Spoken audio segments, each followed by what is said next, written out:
if you like.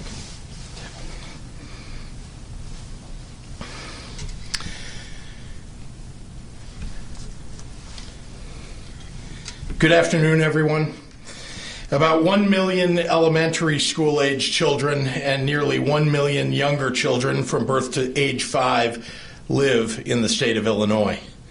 And nearly 1 million younger children from birth to age 5 are important to all of us, as are all the children of the state.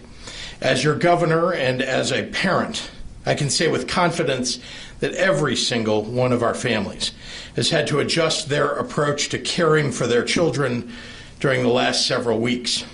So today, I want to update you about childcare and what we're doing to help childcare for our essential workers and how we're helping our existing childcare landscape stay afloat through this crisis so that our kids still have a place to go when we get to the other side. To be clear, during this crisis, children who can stay home should stay home. And that means really at home, not going on play dates or hanging out with friends. As hard as this may be, we need our youngest Illinoisans to follow this guidance just like everyone else. Young people can catch COVID-19 and they can be carriers of COVID-19. But we have essential workers and healthcare professionals who can't stay home with their kids because they are heroically going out to do their jobs, which are vital for public safety and to make sure that other families can get the food and gas and pharmacy goods that they may need. Our essential workforce deserves to know that their kids are safe and cared for in a small and affordable group setting. I'm proud that here in Illinois, effective April 1st, all essential workers in healthcare, human services, essential government services, and essential infrastructure now qualify for the state's Child Care Assistance Program, meaning that the state will cover most, if not all, of the cost of care with our emergency child care providers.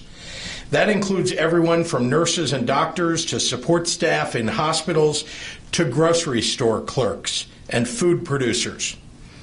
If you are an essential worker, full details and applications for assistance are available now on our Illinois Department of Human Services website and our state COVID-19 response website. That's at coronavirus.illinois.gov.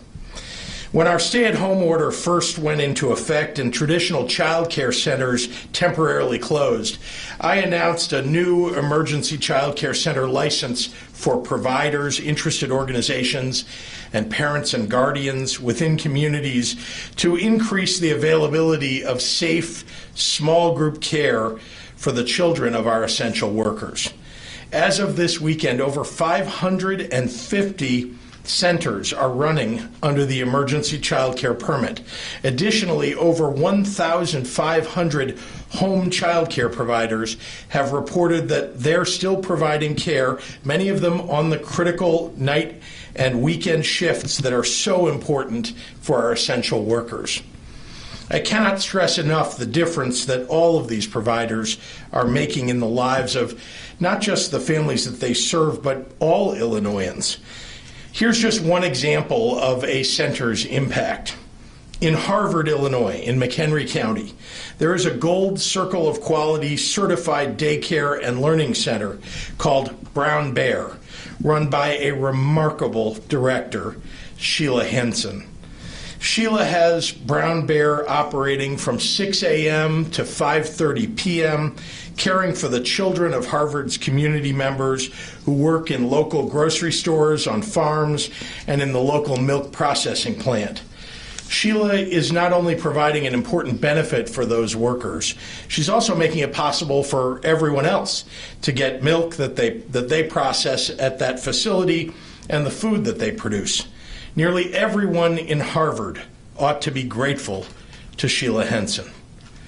That's true for our home providers, too. In East St. Louis, Tina Branch Williams runs a home center caring for 6 children during the day and 5 others at night, making sure that the healthcare workers and first responders in her community have the support that they need.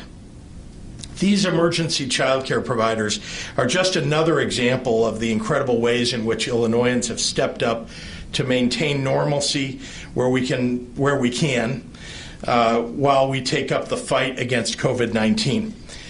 Honestly, we can't thank them enough. Last week, we announced that we were providing one-time stipends to providers to soften the financial impact of this crisis.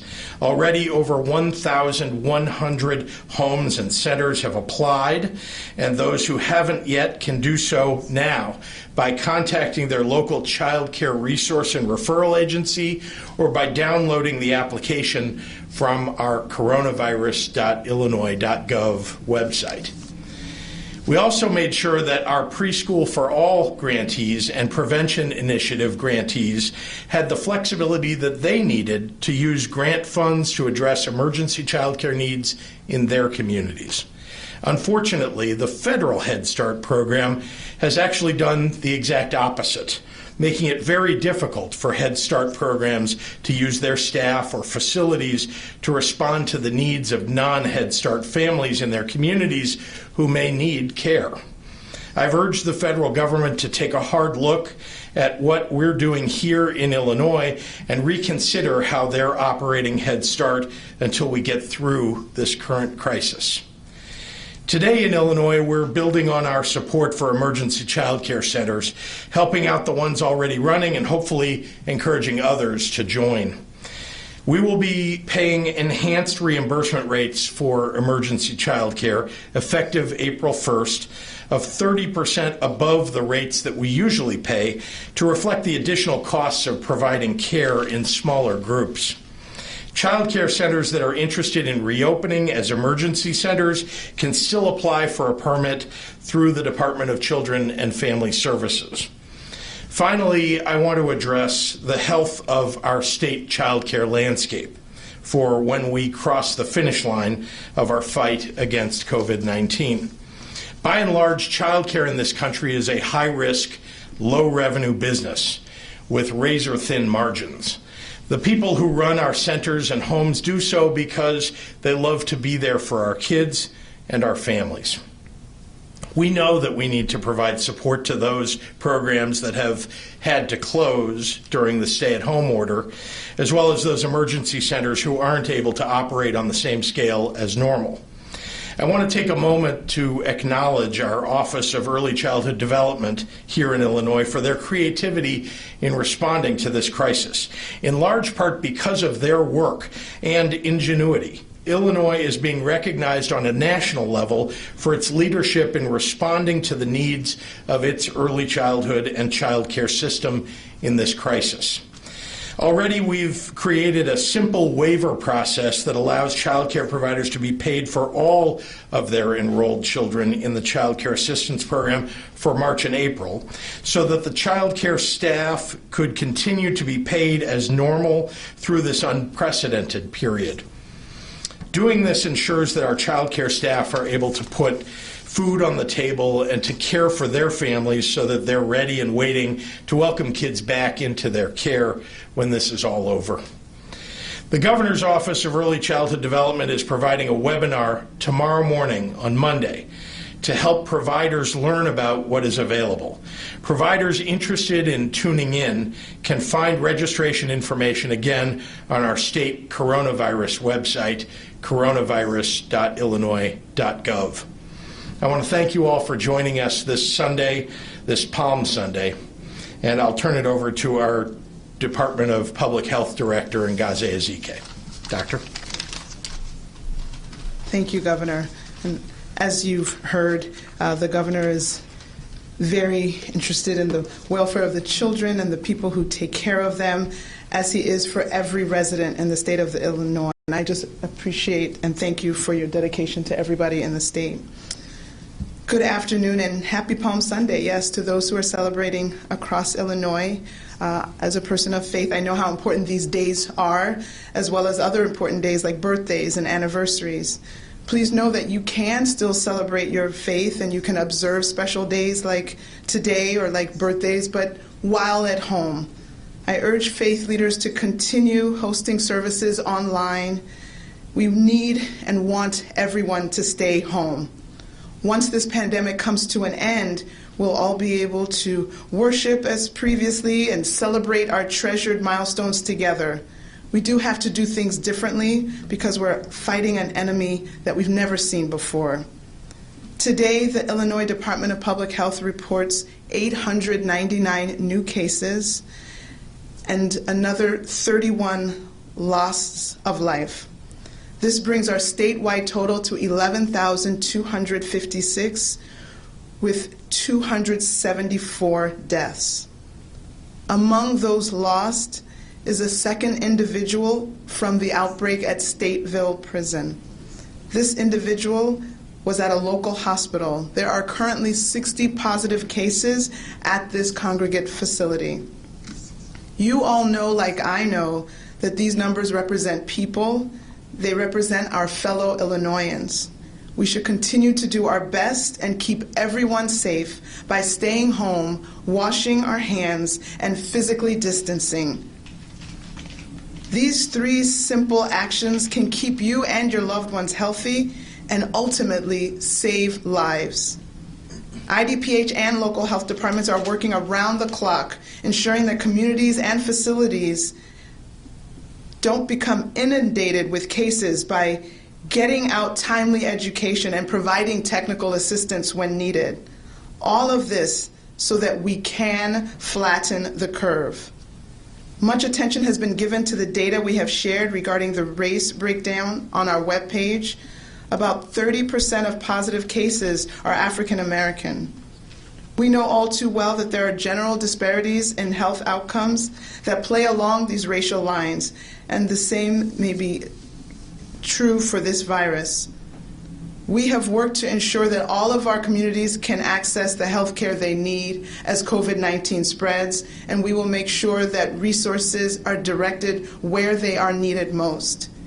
Even before this pandemic, we have worked tirelessly to address the health disparities that exist among our Black and Brown communities. And that work to expand access to care in our underserved communities will continue both now and long after this pandemic has been conquered. I understand the safety precautions that we take and that we're asking everyone to take are unprecedented. I cannot stress enough how serious we must take this situation. Many people are complying, and to them I say thank you. To those still feeling like they have to take the entire family to the grocery store, please reconsider. There's no need for everyone to be out there because we are all at risk. I began my remarks yesterday with a plea for everyone to stay home, and today I end with that exact same plea. Stay home, protect yourself, protect your community. We will get through this together as one Illinois. And now I will summarize comments for our Spanish-speaking population.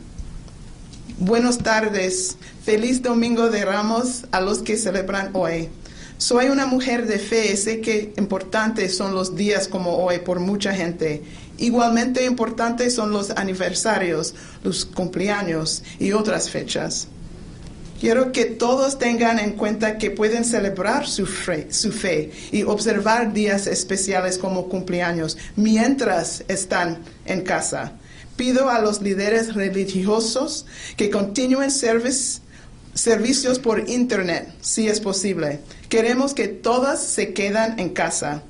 Cuando esta pandemia llegue a su fin, todos vamos a celebrar todos estos días juntos. Ahorita es un tiempo especial a causa de este virus, pero eso necesitamos hacer cosas un poco diferentes. Hoy, el Departamento de Salud Pública aquí en Illinois informa 899 casos nuevos y 31 muertes conectados a COVID-19. Esto eleva nuestra total a 11,256 con 274 muertes. También estamos anunciando una segunda muerte en Stateville. Esta persona estaba en el hospital. Tenemos 63 individuos en aislamiento, 49 son COVID positivos y 14 todavía están bajo investigación. Ustedes saben como yo sé que esos números representan personas, representan a sus compañeros de Illinois. Debemos continuar haciendo nuestro mejor esfuerzo y mantener a todos seguros y quedarnos en casa, lavarnos las manos y distanciarnos socialmente. Estas 3 acciones simples pueden mantener a usted y su familia saludables y, más importante, salvar muchas vidas. IDPH y los departamentos de salud locales están trabajando las 24 horas para garantizar que las comunidades y los hospitales no se inunden con casos de COVID-19. Entiendo que las precauciones de seguridad que todos debemos tomar no tienen precedentes. Muchas personas están cumpliendo y les agradezco. Para aquellos que todavía están tomando las compras de comestibles de toda la familia, ya no lo hagan, por favor. No hay necesidad de poner en riesgo a toda su familia. Comencé mis comentarios ayer con una petición para que todos se queden en casa y hoy termino con el mismo motivo. Quédense en casa, protégese y protege a su comunidad. Vamos a salir de esto juntos como un Illinois. And with that, I will turn the podium over to Governor Pritzker. Thank you. Happy to take any questions from members of the media. Thank you, Governor. Mike Puccinelli with Channel 2. So the AP is out with a study today that essentially says the federal government wasted months before even beginning to place bulk orders for supplies like N95 masks and ventilators and such, which happened in mid-March. What are your thoughts on that? Well, we now know that the federal government had intelligence briefings, they had memos, they had advice from their medical advisors all the way back in January. And we knew in February, many of us, just watching the television, let alone what intelligence agencies knew, that this was overtaking parts of the world that were clearly coming toward the United States and people traveling to the United States. And so the idea that the United States federal government did nearly nothing for quite a long time is now being visited upon us. And I've said this over and over again that if action had been taken earlier, a lot fewer lives would be lost. Today, we're all competing against each other. States one against another, federal government competing against states, other countries competing against states. For us to try and save the people of our states, to try and protect the healthcare workers and essential workers and frankly everybody from this virus. And it is wrong. It's just wrong what's happened. And I'm very, look, I know people know I'm upset about this. Sometimes I feel like I've said it every day because I feel it every day. But if you could experience the frustration of trying to get PPE when you're competing against the very people who are supposed to be your allies in this, you would understand why this bothers me and why I express myself in the way that I do. I've been a lot angrier at moments with people who aren't helping at the federal level. I've tried to hold it in check. I'm not somebody who likes to express anger in that way, but I have, unfortunately, during this process been quite angry, and I will fight for the people of Illinois, and I will say what I need to say and do what I need to do to protect them. How worried are you hearing that, according to the AP, the strategic national stockpile is nearly drained right now? I'm very concerned, but I've given up on the federal government, honestly, really showing up in the way that I think we all would have expected them to. It's called the Federal Emergency Management Agency for a reason. That's a federal stockpile, a national stockpile for a reason. Remember, you wouldn't have a federal emergency management agency. You wouldn't need one, right? If you thought that state emergency management could manage through massive disruption, right? When there's a major hurricane, think about Hurricane Katrina. It had to be the federal government that would step in. It was too big. You don't think this coronavirus, this COVID-19, is too big for states? It is. That's why you have a federal government. So the idea that the strategic national stockpile, look, I understand. Nobody could have predicted what happened here, perhaps, or very few people. On the other hand, they had this information before the states did, and should have been out there exercising the Defense Production Act, acquiring PPE, acquiring ventilators, and then we wouldn't be in the situation that we're in today where everybody is short of ventilators. Two other quick things, and then I'll hand it over to Will.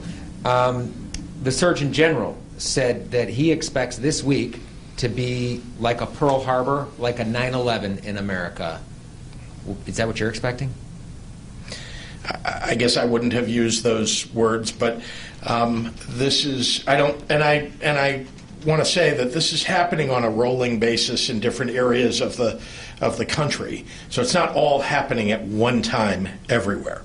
But it is all going to happen in a relatively short period of time, meaning perhaps over 6 to 8 weeks across many areas of the country. And so I do very much worry about all of the people of the United States, and especially in areas, very highly urban areas where the virus is spreading fast, as well as, the many people who live in rural, ex-urban, and suburban areas who I sometimes think that this isn't coming to them, but you've seen, look at the map of the state of Illinois.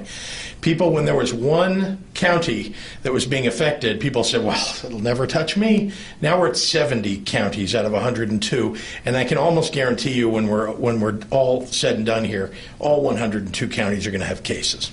One final question from me. What about businesses? We're getting a lot of questions from people who are confused, business owners too, who say, are there rules in place, and exactly what are the rules governing how a business should operate when they suspect that there might be COVID-19 cases within their workforces? So first, again, the rules, as people are asking for, certainly could not have existed before we got into the situation of needing a stay-at-home order and needing to shut down non-essential businesses. And so we're talking literally, although it seems to many people, including me, as if this has been going on for months and months. It's, the stay-at-home order went in place March 21st. And we borrowed from the federal government the definition of essential businesses, what would need to happen in an emergency, what you would need to have open. And that's how we started to put together our stay-at-home order for the state. But I think the rules are being written as we go here. I mean, you've seen that. We've had to evolve as we learn more. And so we're going to continue to try to set those rules. We're going to continue to try to work with businesses, with workers, to make sure that things are done in the right way. But as I said yesterday, any businesses that are forcing their workers to come to work when they are ill, those people, we've got to raise attention about that, and we should go after them and make sure that businesses are doing the right thing. Yes, sir. Hi, Governor. Will Jones from ABC 7 here in Chicago. My first question is about those stats involving our African American population here in Chicago. When they hear that there are 30% of these cases and they only represent 14% of the population, is there a plan in place to address this health disparity? So just to repeat for everybody, although you've got the microphone, the health disparity that's, evident in some of the numbers that's affecting the African American community to a greater degree than others. It does start out, as Dr. Zike indicated, it starts out with the disparity that has already existed in healthcare provision for people of color. We already started out with an unequal system of healthcare for people, and then it gets massively exacerbated when you bring on something like COVID-19, which clearly requires an enormous amount of healthcare provision. So I'm deeply concerned about this. I've seen these stats not just for Illinois, but also for Michigan and for a couple of other states where it's also true. And what I can tell you is that by opening the Metro South Hospital, as we are intending to do, by opening the Westlake Hospital, as we are intending to do, Those are two examples, anyway, of hospitals that are in communities of color, that are serving communities of color, that were closed over the last year or two, that we want to make sure and reopen and provide health care for people. So that's one way in which it's being addressed, but it is a much broader problem that over the course of 3 or 4 or 5 weeks here where we've been dealing with this pandemic, that it's hard to make up for decades, frankly, maybe centuries, of inequality of application of health care to people of color. So what would you recommend to the black population in the state? What can they do to protect themselves? And I know you kind of touched on this, but is there something that you can do in the short term to make sure we're saving lives in this state? There are things that we can do, and that's what I want people to listen to. Look, this pandemic, this disease, this virus, doesn't discriminate.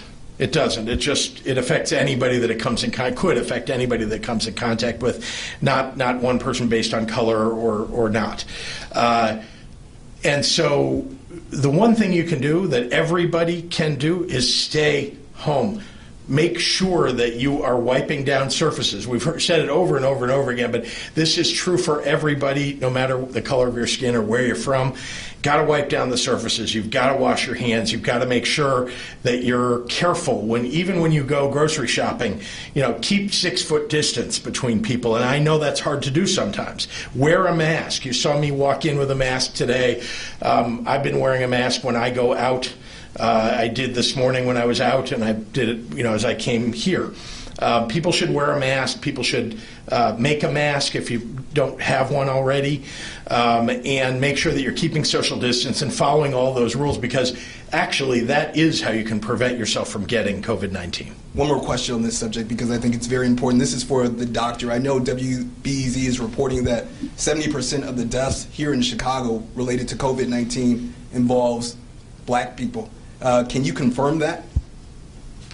Thank you. That is important information, and I want the people to have the most accurate information. Every Tuesday, we will be giving the last Tuesday is when we gave the last demographic information. We want to compile a week's worth from the last and give that on Tuesday.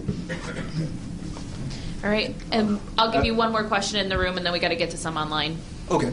We're still getting a lot of complaints from essential workers, specifically in healthcare, about not having enough equipment. What would you tell someone in your family if they were involved in healthcare and they're not having the proper equipment to do their jobs and stay safe and protect their families?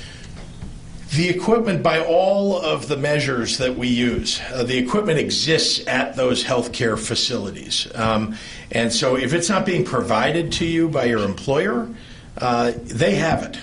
Because we check on the stocks at every one of these healthcare institutions. They have the ability to call us anytime they're running low in any way. They can call their county public health boards to get PPE. We've been acquiring PPE and pushing it out to every county in the state of Illinois and directly sometimes to the hospitals. Here in the city of Chicago, the city has a stockpile of its own PPE that it is responsible for pushing out to the hospitals in Chicago. And by all measures, they have reported that every hospital has what it needs in the immediate term for every person that works at a healthcare facility. So if people are not getting it, it's not because it isn't on site. And so they should insist with their supervisor or with higher-ups at those healthcare organizations that they get the proper PPE. But I think we all know that that if you're treating COVID-19 patients, and even if you're not, and perhaps in an adjacent ward or something where you're being exposed to COVID-19 patients in any way, that the PPE, N95 masks, surgical masks, other PPE that people can wear is exactly what we've provided there. So it is available. They should wear it. We got one question from Univision. Yeah, this is from Erica Maldonado. She wants to know, why isn't Illinois putting tougher measures in place, like perhaps no one on the streets after 7 p.m., or perhaps why not only one person per family 1 day a week, depending on the last name of that family, for example? These are all measures that potentially could be put in place. There's no doubt there are other things that we can do as well. In South Korea, just to give you one example, everybody that walks into a grocery store, before they walk in, their temperature is taken. And when you came into this building, your temperature was taken here at the State of Illinois building. That's something that I think is a very interesting idea, something that I've looked at and have considered. And, as we move along here, you've seen we've tightened and tightened, wherever we thought we could. So these ideas that are being brought up by Erica Maldonado are perfectly good ideas. We could do those things. I think what we're seeing is people are, for the most part, the vast majority of people are abiding by our stay at home. They are doing the right things. But we will continue to look at what is possible, what is likely, and how we would enforce those things. Could this pandemic or others come around again, and this disruption of people's lives and health would be every few years possibly? Well, there's no doubt that, a single virus pandemic, even if we overcome it, when we overcome it, doesn't mean that there couldn't be another one. So that is absolutely true. In the federal government and state governments, no doubt this was a massive, red alert to everyone that this could happen, and it could happen with a much more severe virus potentially. So we've got to rethink, I think, everything about healthcare so that we can be prepared for the potential of a pandemic in the future. Are there any criteria or data points that could lead the governor to impose tighter restrictions than those that are currently in place, and what might those look like? Or is this literally all the state can do right now? Well, as indicated by an earlier question, there certainly are more things that could be done. As you know, we were first, and I think very strongly so, to put in place many of the measures that we have today. We were either first or among the first, I should say. The second to put a stay-at-home in place. Now it's, I think, 98% of the population of the United States is under a stay-at-home order. I can review everything that we've done, but we were among the first, and we did it early. And I will continue to look at every measure that we could take. We're trying to defeat this virus. There's no doubt about it. We're trying to give the healthcare system the ability to swallow all of the challenge that comes from all the people who are sick. And I'm praying as I look at the potential for peaking in the next couple of weeks that we'll be able to manage through this with the resources that we have. But I'm not, fully confident of that, and that's why we spend every day trying to obtain more PPE, trying to make sure we have more beds available to us, trying to make sure that we're doing everything we possibly can so that when we do peak and start to see us coming off of a peak, we'll be able to say, well, maybe we prepared too much. That would be my dream, that we did too much to prepare for this. What are you doing to keep downstate legislators up to date on the decisions impacting their constituents? So I have a call with legislators across the state, one on Tuesday, one on Friday. We talk to mayors, also other leaders, and I make sure and give them all the information that I have available to me so that they can better inform their constituents and they can help us, frankly, with the ideas that they have. And they call every day, just so you know. I have a staff, what is normally a legislative staff dealing with legislation, that is taking calls from legislators and trying to answer questions that they have and for their constituents. And, we're doing the best we can to get to everybody every single day. I think we do a pretty good job of it. What do you say to the Iowa governor who has no stay-at-home order, or Wisconsin's governor who is still planning on an election in spite of their stay-at-home order? Have you talked to those governors? I have not talked to the governor of Iowa. I do communicate with the governor of Wisconsin on occasion. I mean, I've talked to quite a number of governors, just so you know. I really believe that governors that haven't taken the kind of action that we did or took it much later than we did unfortunately, they have been listening to President Trump and his advice. And his advice has been, first it was, this is a hoax. Then it was, this is just like the flu. This will go away in a few days. I think many of them were listening to all of that while the president was not taking this very seriously. I think now that he is taking it seriously, many of them have moved toward more stringent orders. And I'm sure that the governor of Iowa is considering more that she could do. And I hope that she will, because when you consider that much of our border in the state of Illinois is Iowa and Missouri, and Missouri only just recently, I think 2 days ago perhaps, put in a stay-at-home order. Remember, this virus knows no borders, so the fact that people in Missouri were not under stay-at-home, people in Illinois were, means that people in Illinois, on the Illinois side, let's say, of the Metro East area near St. Louis, you can see there is a hotspot of people who are getting coronavirus, who are getting sicker and in the hospital, who are near St. Louis. And I'm glad that the governor of Missouri was able to put in and did put in a stay-at-home order. I'm hopeful that the governor of Iowa will too.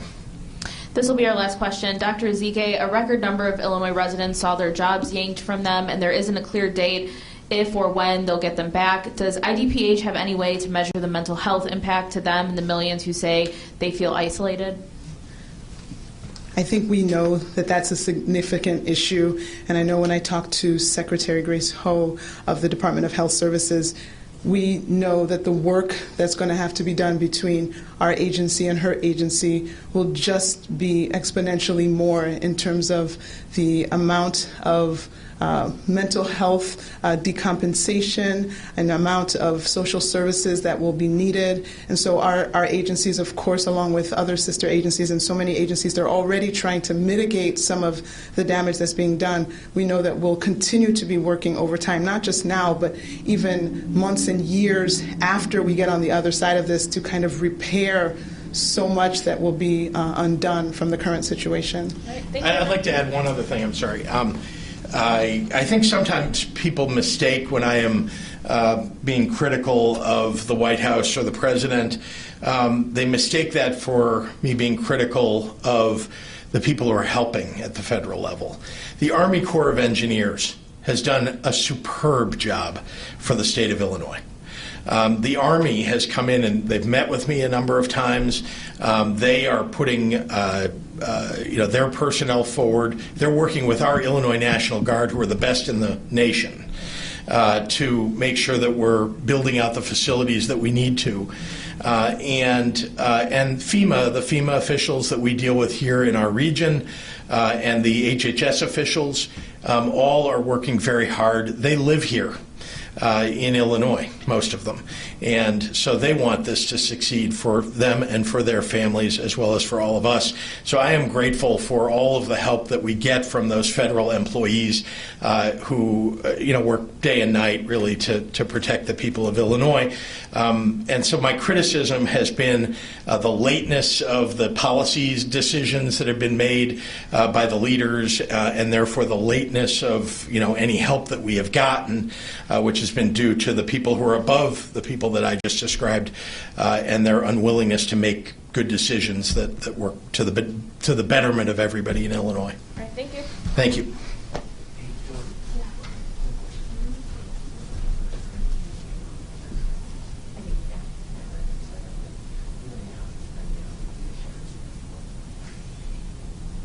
This is our, I think, I have to look, but it's at least a month, I think. Yeah, I'll get it. I just have to look at the calendar.